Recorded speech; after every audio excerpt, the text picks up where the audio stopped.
Nós vamos estudar, como estamos estudando sequencialmente, capítulo 14 do Evangelho de Mateus. Portanto, abra sua Bíblia nesse texto. Evangelho de Mateus, capítulo de número 14. Hoje nós findamos esse capítulo. Portanto, nós vamos ler do versículo 22 até o último versículo desse capítulo, que é o versículo de número 36.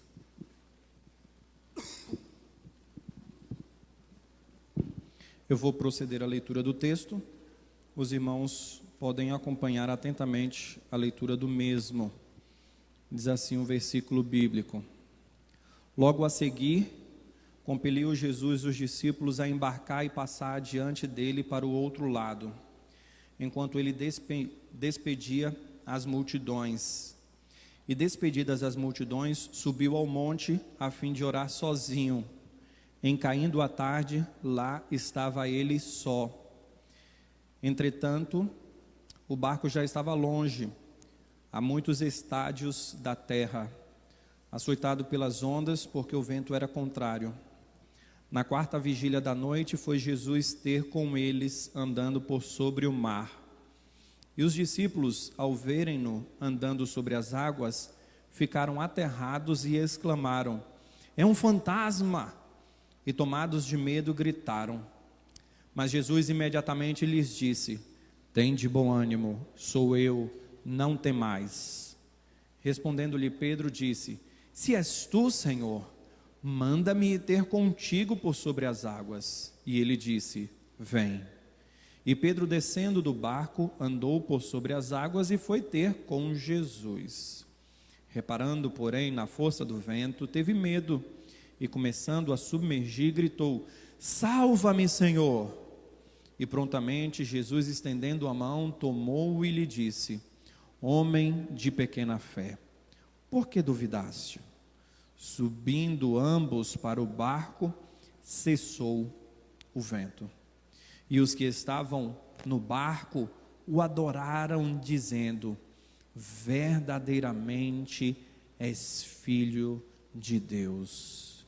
Então, estando já no outro lado, chegaram à terra em Genezaré. Reconhecendo os homens daquela terra, mandaram avisar a toda a circunvizinhança e trouxeram-lhe todos os enfermos e lhe rogavam que ao menos pudesse tocar na orla da sua veste, e todos que tocaram ficaram sãos. Vamos ter mais uma palavra de oração? Senhor, estamos aqui diante do Senhor em oração, cultuando ao Senhor. E agora, quando ouviremos a Tua voz, pedimos que através da prédica o Senhor fale conosco, sustente o nosso coração e nos leve adiante para mais perto do Senhor. Que possamos ir ter com o Senhor, ao ponto de bebermos das fontes de vida eterna, para que nossa fé seja fortalecida no Filho de Deus, porque verdadeiramente o Senhor é Filho de Deus, o Messias que haveria de vir, o Salvador do mundo. Cremos nisso e por isso pedimos, fala o nosso coração. Essa oração fazemos em nome de Jesus. Amém. Durante séculos, o ser humano procurou esta concepção de andar sobre as águas, alimentou essa ideia no coração, né? Ao ponto de que o próprio Leonardo da Vinci, ele criou uma engenhoca que tinha a intenção de andar sobre as águas, mas lógico, sempre dentro de um aspecto que pudesse fazer com que aquilo fosse possível. Até que no ano de 1988, um francês chamado Raymond Brica conseguiu andar sobre o Atlântico, mas ele fez isso usando uma espécie de esqui na época. Observando a natureza, existem mais de 1.200 animais que conseguem andar sobre as águas, mas lógico que esses animais são insetos, e eles conseguem fazer isso porque eles pisam na água, lógico, com as patinhas minúsculas que eles têm, e as moléculas da água que fazem com que elas se unam no oceano, no rio ou no lago, então, por causa daquela junção das moléculas da água e por causa do peso desse inseto, é que então é possível que esses possam andar sobre as águas e se sustentar. Nós olhamos para a nossa cultura e vemos que nós estamos na moda dos filmes de super-heróis. E quando nós olhamos para os filmes de super-heróis, eles têm uma capacidade diferenciada sobrenatural, e é por isso que eles são considerados como heróis. E nós encontramos esse aspecto da Marvel, da DC, tantos outros super-heróis que nós encontramos. Quando nós éramos crianças, eu acredito que você até já tentou fazer alguma coisa que aquele super-herói fazia, né? Você tentou voar, você já chegou para o seu pai, para o seu amigo e disse assim: eu estou invisível, você consegue me ver? Hoje parece que todos vocês estão invisíveis para mim, porque eu estou sem óculos, não estou conseguindo enxergar ninguém, né? Então é mais ou menos assim. Nós acreditamos que aquele poder sobrenatural está sobre as nossas vidas e coisas dessa natureza. Por quê? Por causa da nossa imaginação. E eu acredito que até mesmo no imaginário humano, o fato dos homens gostarem tanto de super-heróis e dessa questão do sobrenatural, do diferenciado, de fazer e de ter algumas ações que extrapolam o natural, é exatamente porque no imaginário do homem, o homem sempre deseja ir além do que ele é, e além do natural. Quando nós olhamos para todo esse aspecto, nós encontramos, por exemplo, dois super-heróis que correm rápido, e eles em filmes, desenhos e em outros aspectos, seriados, eles disputam corrida. É o Flash e o Super-Homem. Eu já vi isso em filmes, em desenhos e tudo mais. E chega um determinado momento que eles estão correndo, acaba a terra. Aí o que é que eles fazem? Aí pelo menos o Flash consegue correr numa velocidade tão rápida que ele anda sobre as águas, né? A ciência diz que se um homem com peso médio, então isso exclui a mim e alguns que estão aqui, né? Mas um homem com peso médio, se ele correr a 108 km por hora, ele consegue caminhar sobre as águas, né? Um homem com peso médio.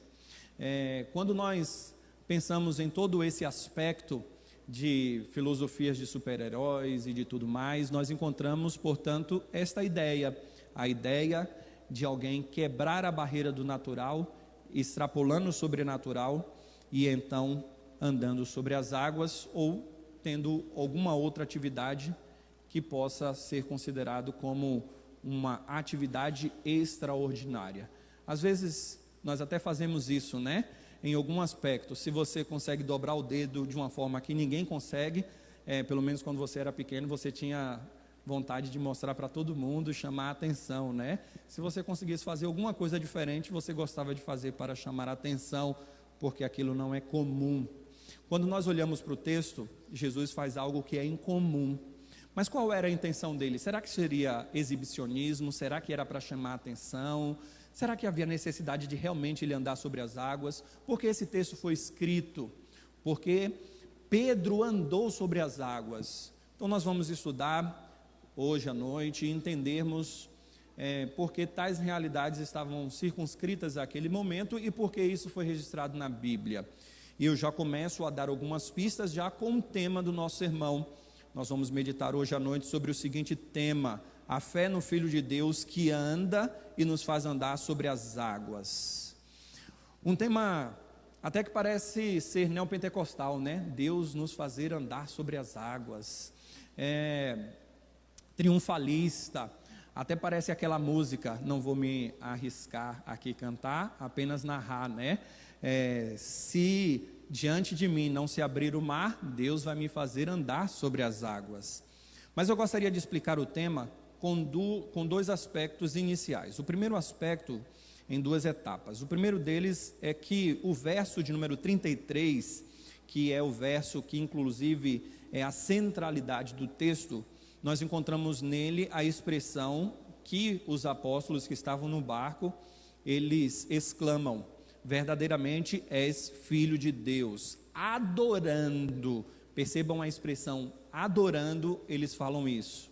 Então aqui nós já temos a centralidade, só se adora a Deus, e eles que são judeus sabem muito bem disso. Então essa declaração é uma declaração messiânica, em uma fé na divindade de Cristo. E aqui, portanto, este homem chamado Jesus é identificado como Filho de Deus, mas é identificado também como o Messias. E isso é importante dentro desse registro. E a segunda parte é porque Jesus, ele anda sobre as águas, mas ele também faz Pedro andar sobre as águas. E isso não é de somenos importância no texto. E quando nós pensamos nesse aspecto sobre o andar sobre as águas, Pedro não anda sobre as águas segundo a sua própria capacidade, segundo o seu próprio poder, diferentemente de Jesus. Ele pede ao Senhor: Senhor, se é o Senhor mesmo, diga, ordene, fale, para que eu possa ir e andar sobre as águas e ter com o Senhor. Então nós encontramos aqui Pedro andando sobre as águas, e é por isso que eu coloco essa parte como integrante também do nosso texto, porque é na relação do Messias. Lógico que a capacidade é dele, quem ordena é ele, Pedro vai segundo a palavra do Senhor Jesus, mas esse é um aspecto importante e particular do texto. Mas para entendermos a questão bíblica, e não dentro dessa questão de triunfalismo, de que você vai, aquela história toda de que você é cabeça e não cauda, que você vai conquistar isso, conquistar aquilo, que você vai andar sobre as águas. Para que nós possamos entender um aspecto bíblico e teológico, nós precisamos até entender o que águas, o que oceanos, o que mares, o que essas expressões significam na Bíblia. Primeiro, você vai perceber que em Gênesis, antes da criação, existia somente águas, e o Espírito Santo pairava sobre as águas. E o que é que nós tínhamos antes da criação? Caos. A terra era sem forma e vazia, é um caos.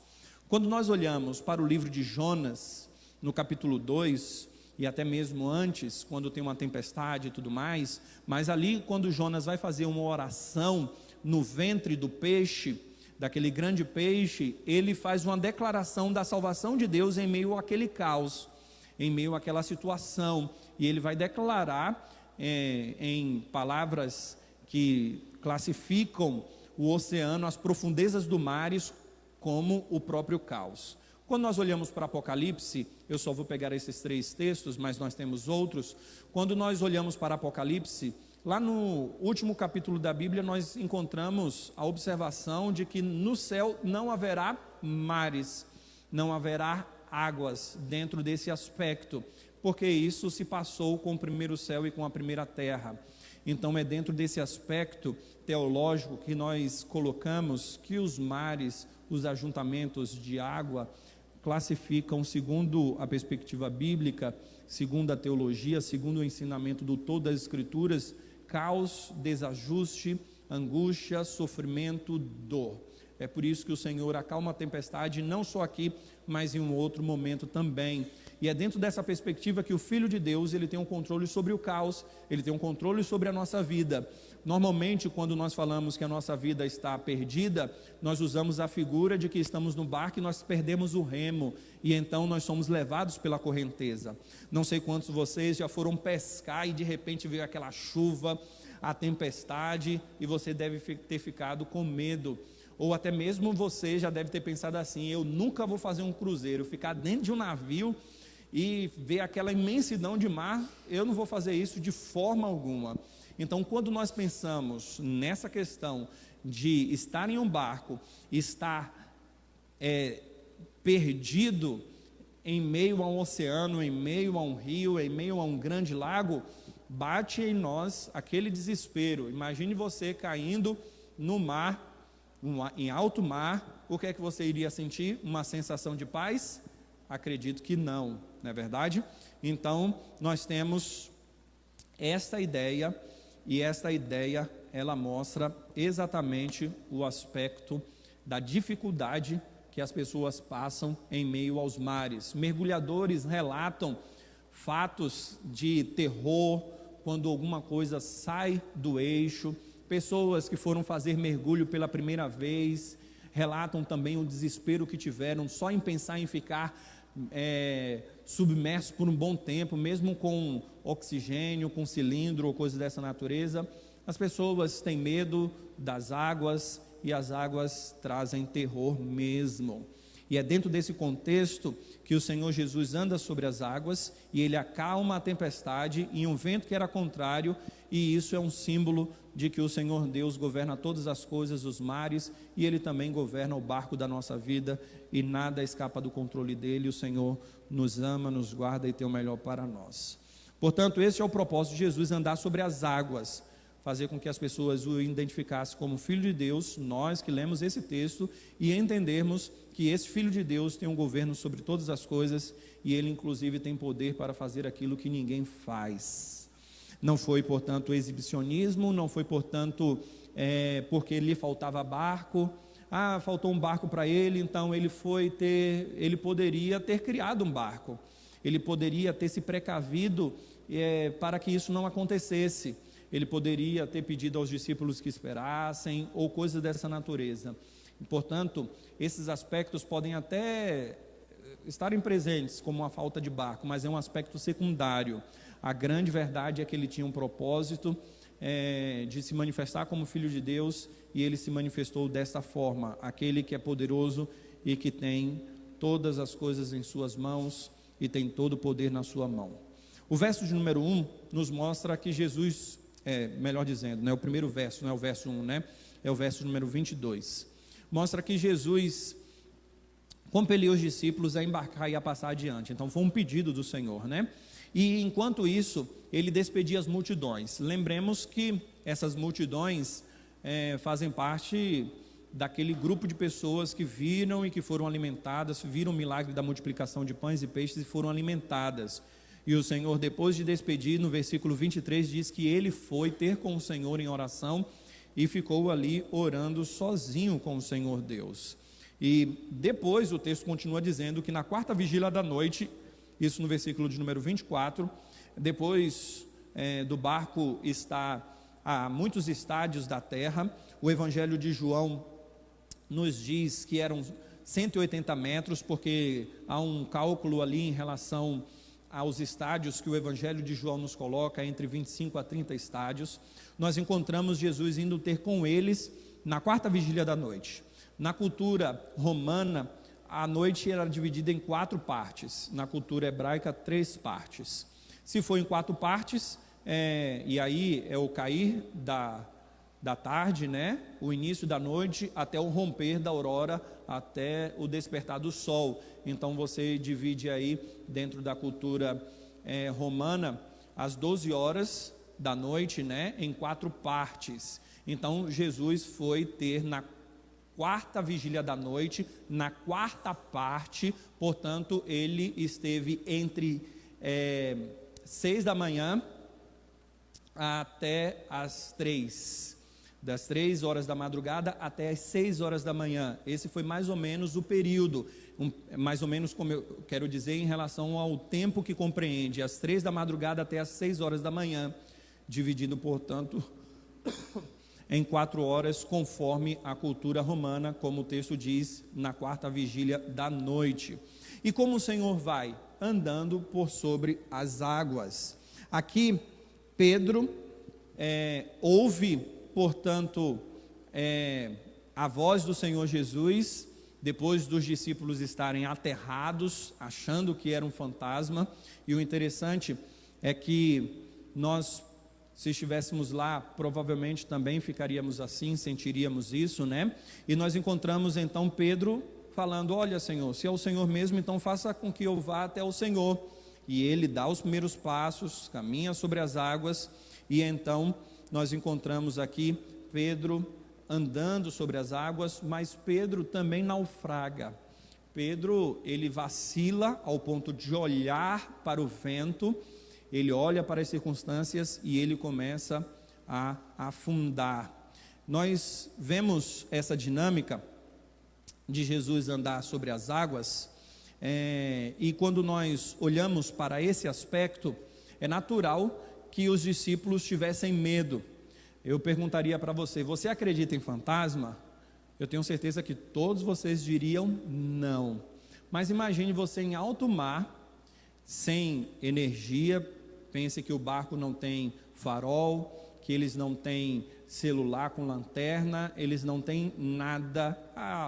Eles poderiam ter simplesmente um lampiãozinho ali, alguma coisa dessa natureza, mas mesmo assim chovendo, teria que estar protegido. Talvez eles conseguiram enxergar por causa da iluminação da lua, ou talvez porque já estava quase chegando o período do nascer do sol, então eles viram uma silhueta do Senhor Jesus. Eles não conseguem enxergar, mas eles conseguem ver um vulto andando sobre as águas, e eles pensam: isso é impossível, alguém andar sobre as águas. Então qual é a lógica? É um fantasma. Por quê? Porque fantasma não pesa, né? Então está andando sobre as águas, é um fantasma. E eu acredito que se fosse você lá, mesmo você me dizendo hoje que não acredita em fantasma, se você visse tal realidade, você iria passar a acreditar e ia ficar com medo também, e eu também, né? E então eles começam a gritar. Percebam que esses marinheiros, eles não estão com medo da tempestade, mas quando eles veem aquela silhueta, aquela pessoa vindo, eles começam a gritar de medo. Eu fico imaginando o grito de desespero, né? E eles gritam, e Jesus, imediatamente, o texto diz que imediatamente Jesus fala: não tenho medo, sou eu estou aqui. E aqui Jesus age até diferente de como nós agimos, pelo menos eu, né? O texto diz imediatamente. Quando eu estou em casa, eu às vezes entro em um ambiente onde a Kelly está e fico calado, só olhando para ela, né? E eu sei que ela pode tomar um susto, e ela normalmente toma um susto. E Jesus aqui não faz nenhuma pegadinha. Eles estão com medo, né? E Jesus não fica observando, vendo o que é que vai acontecer, nada. O texto diz: imediatamente Jesus diz: sou eu, não tenho medo. Jesus acalma o coração deles. Jesus está ali para salvá-los, até mesmo da tristeza que abate o coração deles por causa daquela situação caótica que com certeza trazia algumas limitações para a fé deles, para a confiança deles, ou coisa desta natureza. Portanto, Jesus não dá nem tempo para que eles fiquem tão desesperados assim. O interessante é que Pedro, ele tem coragem para ir. Pedro, ele entende que Jesus, que alimentou uma multidão a partir de 5 pães e 2 peixes, é poderoso para andar sobre as águas.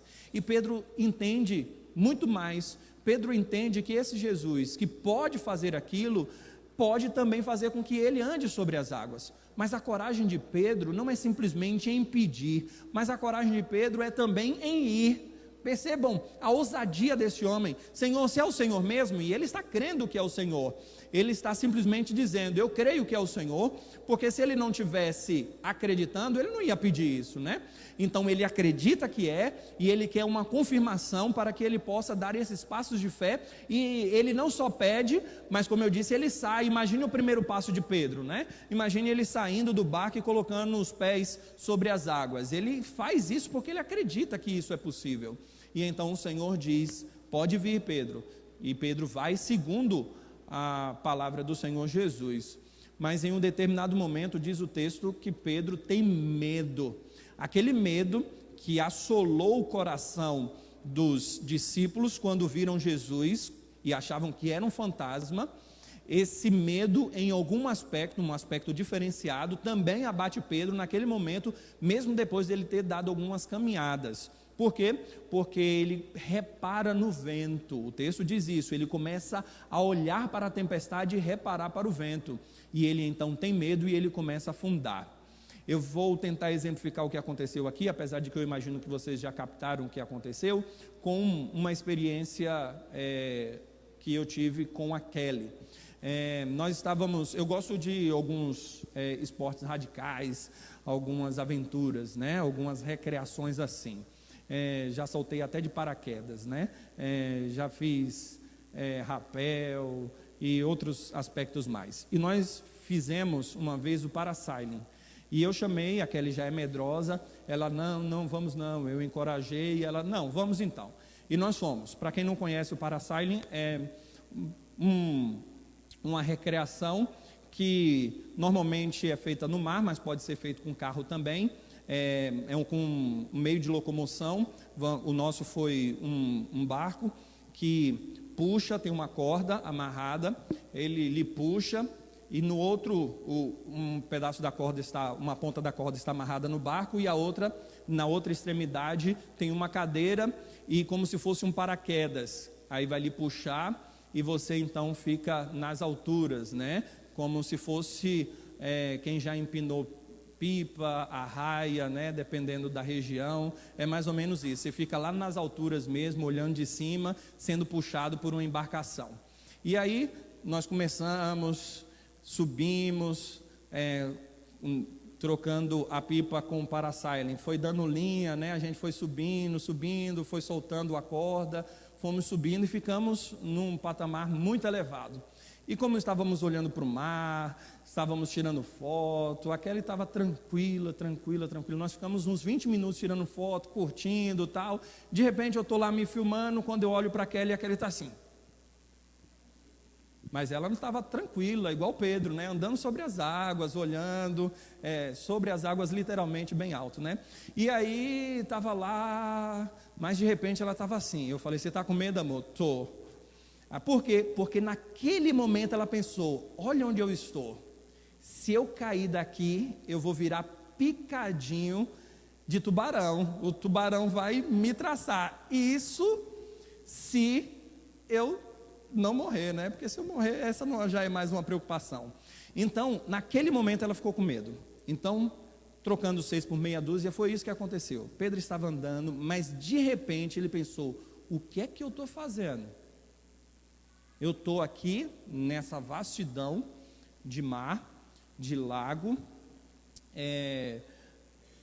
aqui é chamado de mar, mas é um lago, e quando ele pensa na tempestade, no vento, no que está acontecendo, ele começa a ter medo, e o medo fez com que ele começasse a afundar, e então ele grita, Senhor, salva-me. O Senhor estende a mão, o toma pela mão e diz para ele, homem de pequena fé, por que duvidaste?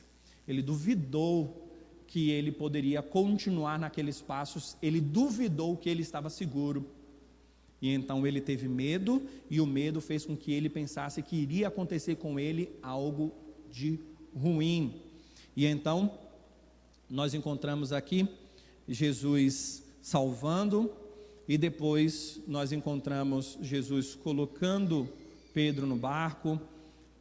Aqueles apóstolos falam aquela frase que eu já disse, fantástica.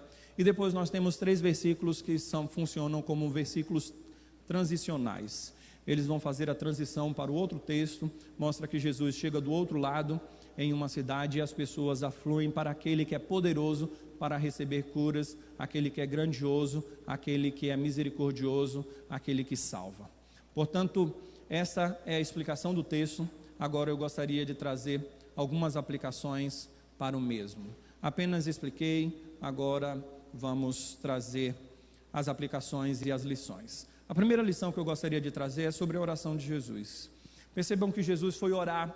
Jesus poderia, depois de despedir das multidões, ir ter com os apóstolos. Mas Jesus, ao invés disso, ele aproveita o tempo em que ele está sozinho e ele vai então buscar a Deus. Interessante esse fato. Se Jesus é o próprio Filho de Deus, se ele é o Messias que vai ser adorado, a pergunta é, por que orar? Mas além de tudo isso, Jesus era homem, ele precisava orar, ele precisava buscar ao Senhor. E a primeira lição é, nós também precisamos.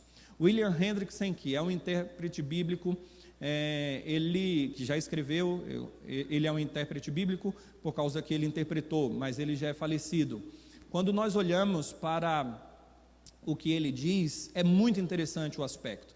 Se você observar, o Senhor Jesus vai se manifestar como Filho de Deus, vai se revelar de maneiras diferenciadas, o que ele não tinha feito até então. Então esse milagre vai trazer uma revelação de uma forma diferenciada.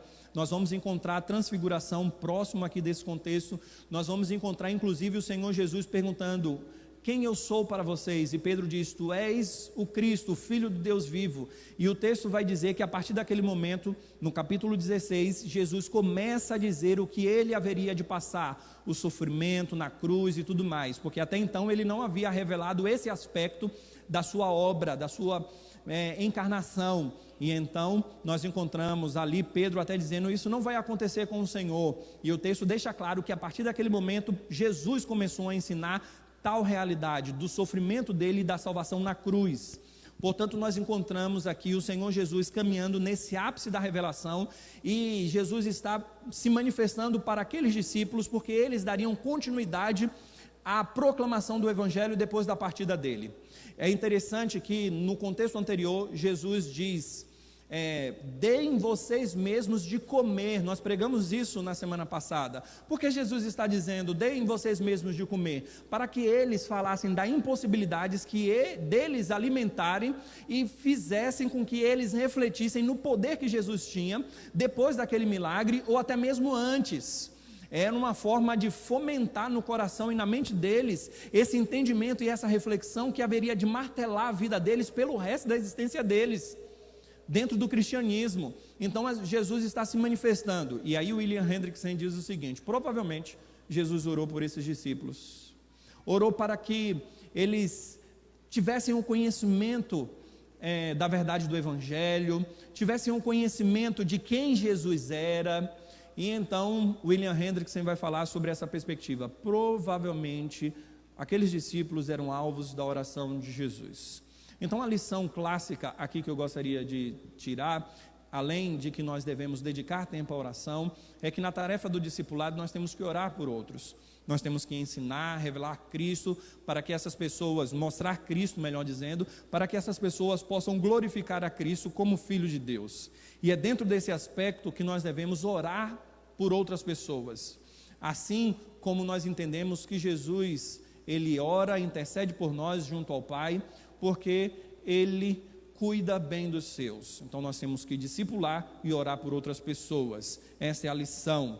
Conectada a essa lição tem uma outra, a aparente ausência de Jesus. Jesus não está no barco com eles, e eu digo aparente ausência porque não estando no barco, então Jesus está ausente. Mas nós precisamos entender que ainda dentro dessa própria dinâmica do William Hendrickson, ele vai dizer o seguinte: os discípulos aparentemente estavam em perigo de perder a vida nesse mar tormentoso. Jesus, porém, naquela ocasião intercedia, e como eu disse, provavelmente pelos discípulos também. Portanto, eles indubitavelmente estão presentes na oração de Jesus e por isso estão protegidos contra as errôneas concepções das questões messiânicas, mas além disso, Jesus está fazendo com que a vida deles fosse poupada. Por quê? Porque, imagine, Jesus escolhe aqueles discípulos para serem sucessores e agora, no sentido de suceder dentro desse aspecto de trabalho evangelístico, da expansão do reino de Deus, e aí nós encontramos o possível perecimento deles. Será que isso era possível, eles perecerem? Jesus escolheu e porventura ele não tinha um controle de todas as coisas? Então, se nós pensarmos que Jesus orava por eles, se nós pensarmos que Jesus incluiu eles no plano e portanto que eles, na mente de Jesus e na determinação do Senhor, eles seriam aqueles que dariam continuidade à expansão do reino dos céus aqui na terra, então nós podemos dizer que de modo algum eles estavam desprotegidos ou de modo algum o Senhor estava ausente. Quando nós olhamos por esse prisma, conclui William Hendrickson, esses homens não estavam seguros? É a pergunta dele, não estavam perfeitamente seguros? E então a aplicabilidade para nós vem e decorre do seguinte fato: ainda que nas tempestades da vida pareça que tudo está saindo do controle e que o Senhor não está presente, nos guiando, nos guardando e nos conduzindo para o melhor, a aparente ausência do Senhor não significa a ausência dele, pelo contrário, o Senhor está conosco e ele nos guarda em qualquer situação, mesmo que aos nossos olhos nós não consigamos vê-lo. Uma outra lição é a seguinte: que mesmo que na tempestade lá estejamos, ainda assim é melhor estarmos aonde o Senhor ordena para que nós venhamos estar. Nós devemos ir para onde o Senhor ordena ir, mesmo que isso implique em tempestade. Imagine você cumprindo a vontade do Senhor, porque foi isso que aconteceu. Jesus disse: peguem um barco e vá. Peguem um barco e vão para a outra banda, né? Para outra margem. E aí, no caminho eles poderiam falar: mas por que o Senhor pediu isso de nós? Olha o que é que está acontecendo conosco, simplesmente porque nós obedecemos ao Senhor. Imagine você, um missionário, sendo um pregador da verdade e você sendo perseguido por causa disso. Você pode ser levado ao desânimo. Imagine você no seu emprego, sendo fiel ao Senhor, e o seu patrão, por causa da sua fidelidade, lhe persegue ou até lhe dispensa. Aí você pode chegar à seguinte conclusão: olha, porque isso está acontecendo comigo, eu sou fiel ao Senhor Deus e isso de ruim vem sobre a minha vida, por que isso? Mas, conforme eu já assinalei, conforme eu já narrei no início dessa lição, melhor é estarmos aonde o Senhor ordena, mesmo que seja na tempestade, mas que nós venhamos fazer o que Deus mandou, ordenou, aonde Ele mandou, aonde Ele ordenou, para que nós venhamos estar, para onde Ele quer que nós estejamos. O interessante é que se os discípulos não fossem para lá, eles não teriam visto também Jesus andando sobre as águas. E essa é a dinâmica que você precisa enxergar na sua vida. Mesmo que você passe uma tempestade ou algum problema na sua vida, ainda assim, por causa que Jesus ordenou, por causa da verdade do Evangelho, ainda assim é melhor estar lá, porque você vai conseguir enxergar a bênção de Deus sobre a sua vida em meio à tempestade. Uma outra lição é que Jesus vem para nos socorrer, tudo de forma que vem desencadear uma lição na outra. Então, nós temos a concepção de que mesmo na tempestade o Senhor vem nos socorrer. E o interessante é que Jesus vem na última vigília da noite. Nós não sabemos quando Ele vem. Em alguns momentos até parece que é demorado, mas é certo que Ele virá em nosso socorro. Ele sempre está com os seus. Nós precisamos entender, dentro dessa perspectiva, que Ele virá. Ele prometeu estar conosco todos os dias. E aqui é apenas uma lição do que a aparente ausência dele parece que ele não está presente, mas ele vem em nosso socorro para nos livrar daquela tempestade. E é dentro desse aspecto que nós às vezes nós nem podemos imaginar como ele virá, mas é certo que ele virá, mesmo de forma inusitada, como na ocasião, mas é certo que ele virá para nos socorrer. A outra lição que nós devemos ter é que, diante dessa certeza de que Ele virá, de que Ele está presente e de que Ele nos socorre, nós precisamos não ter medo. Questão interessante, o medo presente aqui no texto. Nós precisamos entender que uma questão que dificulta a nossa fé é exatamente o medo. Nós pensamos que o antônimo de fé é dúvida. E em certo sentido o é, mas quando nós olhamos nas Escrituras, o medo na vida do verdadeiro cristão, ele não duvida, antes ele tem medo, e o medo é que leva à dúvida. É interessante essa dinâmica, porque quando Pedro está ali, ele começa a ter medo e depois ele duvida. Na nossa vida é a mesma dinâmica. Nós começamos a achar que as coisas estão indo de mal a pior, nós temos receio no nosso coração e a partir daí entra a dificuldade de crer em Deus. É interessante que alguém já fez essa contabilidade de que há não temas para cada dia do ano, 365 não temas nas Sagradas Escrituras, e sempre é dentro do mesmo contexto. Quando nós olhamos para o primeiro não temas que aparece na Bíblia, é Deus falando para Abraão, quando Abraão vence aquela jornada contra os reis, livrando o seu sobrinho Ló, então ele está desanimado e Deus diz: Abraão, não temas. E depois Deus diz que vai dar um filho, mostrando o quê? Que ele precisava ser firme na fé. Deus diz: não temas, porque eu vou lhe dar um filho. E aí ele fala: mas Senhor, eu não tenho filhos. Então não temas ali, pela primeira vez que aparece na Bíblia, é dentro desse aspecto, e esse também não é diferente. Não tenha medo, eu estou com vocês. Ufa, que alívio, eu confio no Senhor, eu acredito que eu não vou perecer. Portanto, nós aqui encontramos a realidade para a nossa alma cansada, aflita e que é bombardeada, assaltada por algumas dúvidas. Precisamos confiar. Portanto, a confiança tem a ver com a falta de temor. Nós precisamos entender que o Senhor sempre vem em nosso favor. E a razão para não temermos são duas. A primeira delas é que Jesus é poderoso para resolver a situação. Se nós acreditamos que Jesus é poderoso para resolver a situação, por que ter medo? Não é verdade? Então, se você tem medo, é porque em algum sentido você acha ou que Jesus não é poderoso para resolver a situação, ou que a situação está escapando do controle dele. Então nós precisamos ter essa confiança de que Ele é poderoso e que Ele é capaz. Como poderoso, Ele é capaz. E a segunda é que nós precisamos crer no amor de Deus. Então Ele é amoroso, misericordioso, Ele quer o nosso bem.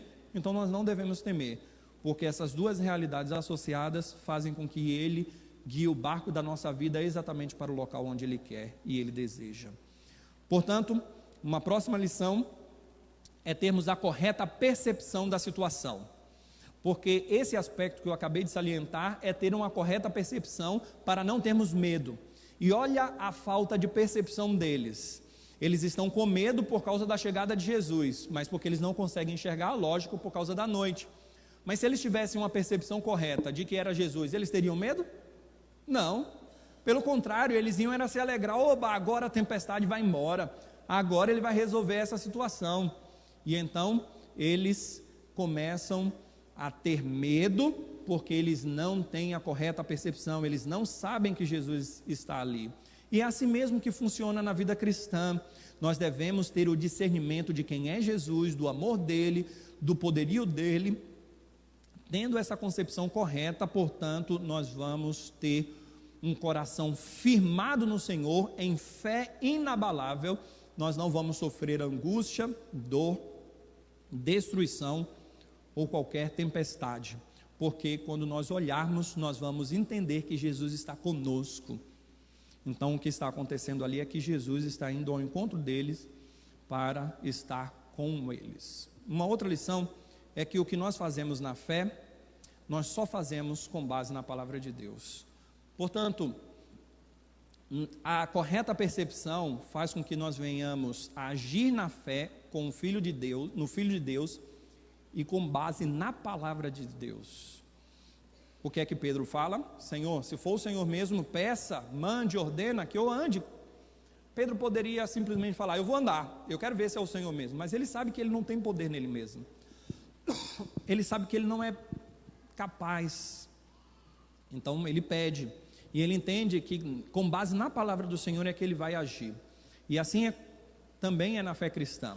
Nós agimos sempre com base na palavra do Senhor. Tudo que nós fazemos, toda a nossa confiança, a salvação, tudo de espiritual que nós recebemos, tudo que é sobrenatural, vem sobre as nossas vidas, somente com base na palavra do Senhor Deus.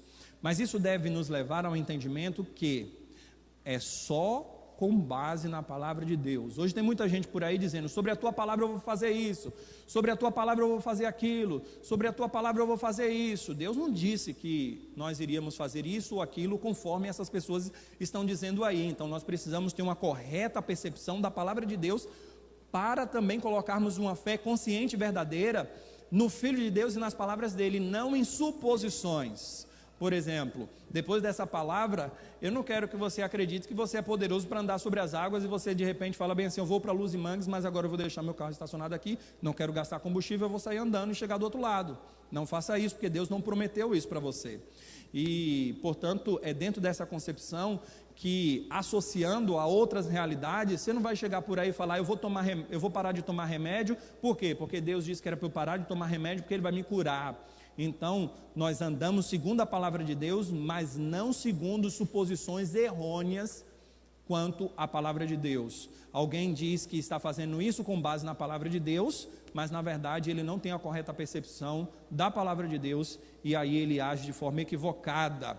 Portanto, nós precisamos entender que a centralidade do texto não é Triunfalismo não é lhe dar capacidade sobrenatural, mas é andar segundo a verdade de que Jesus é o Filho de Deus, e Ele faz com que a tempestade venha sobre a sua vida, e você pode até naufragar, mas Ele está lá para socorrer. Por isso que Pedro, ele é paradigmático aqui nessa relação conosco, nessa identificação com todos nós. Por quê? Porque na verdade ele até começa bem, mas ele não conclui a jornada. Então é assim que funciona, tá bom? E aqui que nós vemos a próxima lição, que nós devemos manter os olhos fitos no Senhor.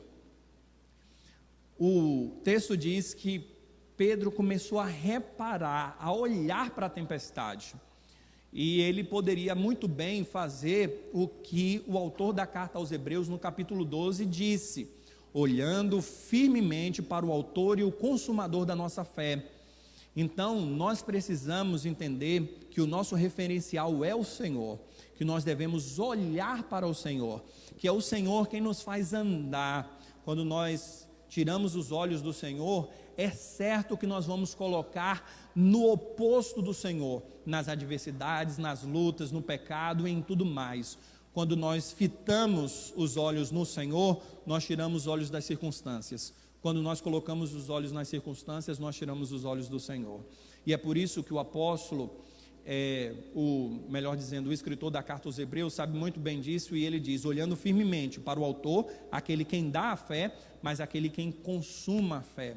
Por quê? Porque nós não devemos olhar para o embaraço, para a corrida, para aquilo que tenazmente nos assedia.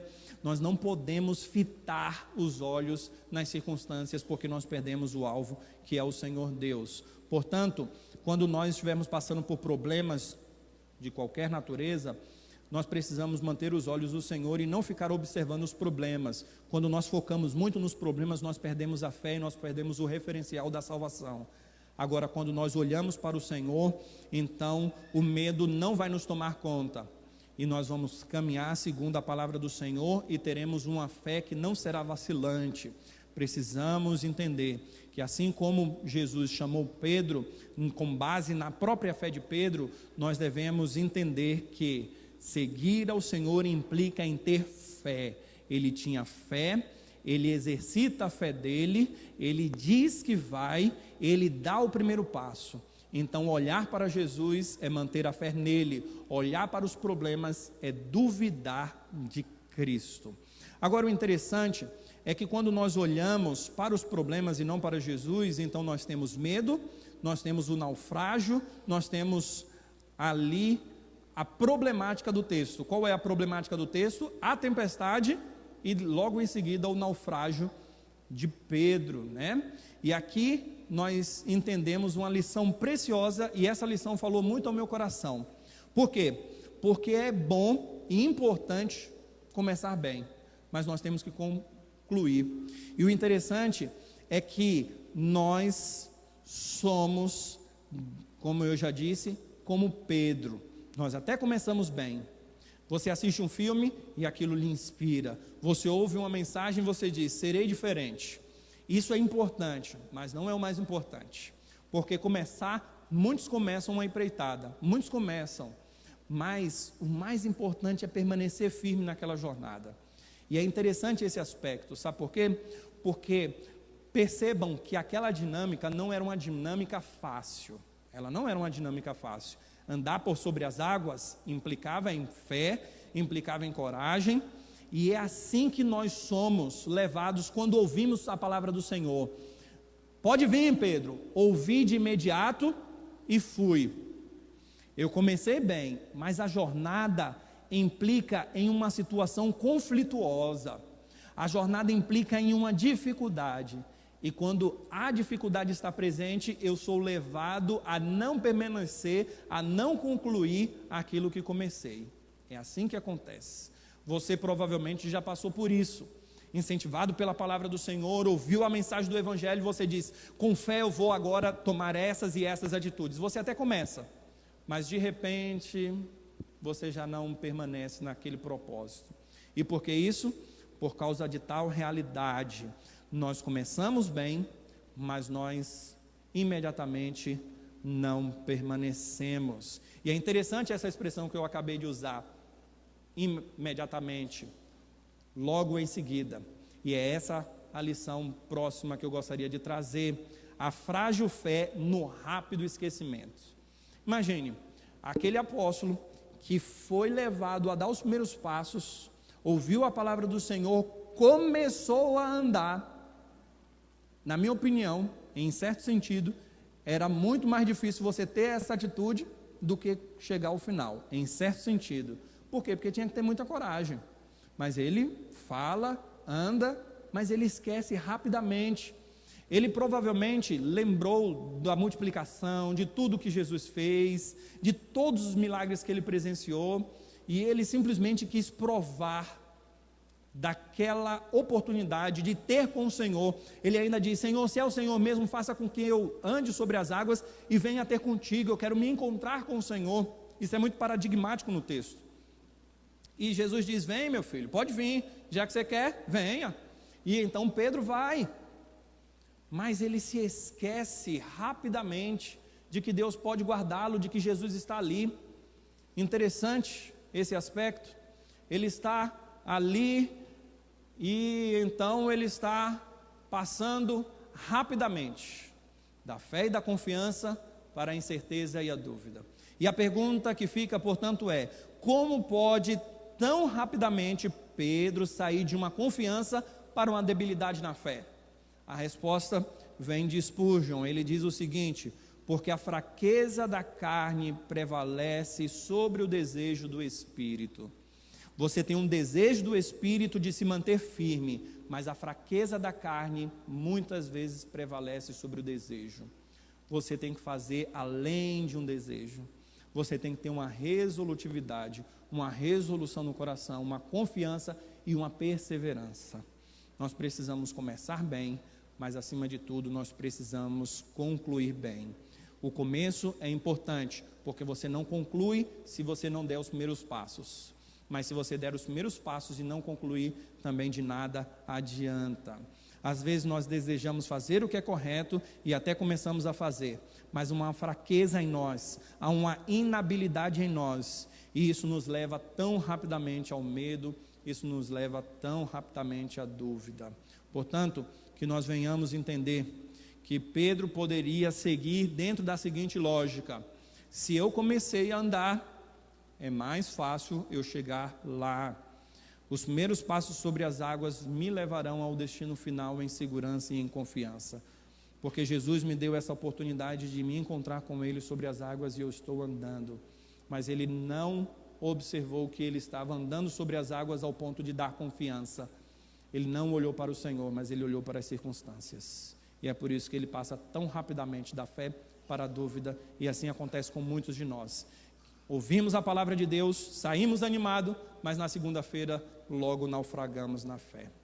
A intercessão por livramento. Pedro, aqui, como eu disse, nós nos identificamos com ele. Por quê? Porque quando ele começa a naufragar, o que é que ele faz? Imediatamente ele fala: Senhor, me salve. E o interessante é que os apóstolos, quando estavam lá, eles começam, dentro desse aspecto, né? Eles estão lá sozinhos, Jesus não está lá. Eles poderiam até falar como foi numa outra situação: nos socorre, não se importa que nós venhamos perecer. Ele poderia clamar assim, eles poderiam clamar, mas Jesus não estava presente. Pedro não é um super-herói. Pedro é identificado como um de nós, e ele pede por livramento. Talvez, se até mesmo naquele bordão de pedido de ajuda de um super-herói tão famoso aí: e agora quem poderá me defender? Ele sabe quem pode defendê-lo, ele sabe quem pode livrá-lo. Ele diz: Senhor, ele tem a palavra certa de fé e de confiança: socorre-me, Senhor, salva-me. Ele sabe em quem confiar, ele sabe em quem pedir socorro. Ele não pede socorro para os amigos que estão no barco, ele pede socorro ao Senhor Deus. Portanto, ele intercede, ele pede ao Senhor Deus por livramento. Ninguém que está se afogando, ele diz: eu vou me salvar, eu vou sair desta. Quem está se afogando precisa de ajuda. E é por isso que nós encontramos em Cristo o libertador, o Salvador, aquele que nos socorre. Ninguém perdido pode se encontrar. Alguém precisa vir ao encontro dele e encontrá-lo. Nós precisamos de um Salvador, mas nós só seremos salvos se nós clamarmos por ele. Ninguém será salvo por si mesmo. Quem está perdido precisa de orientação para a jornada.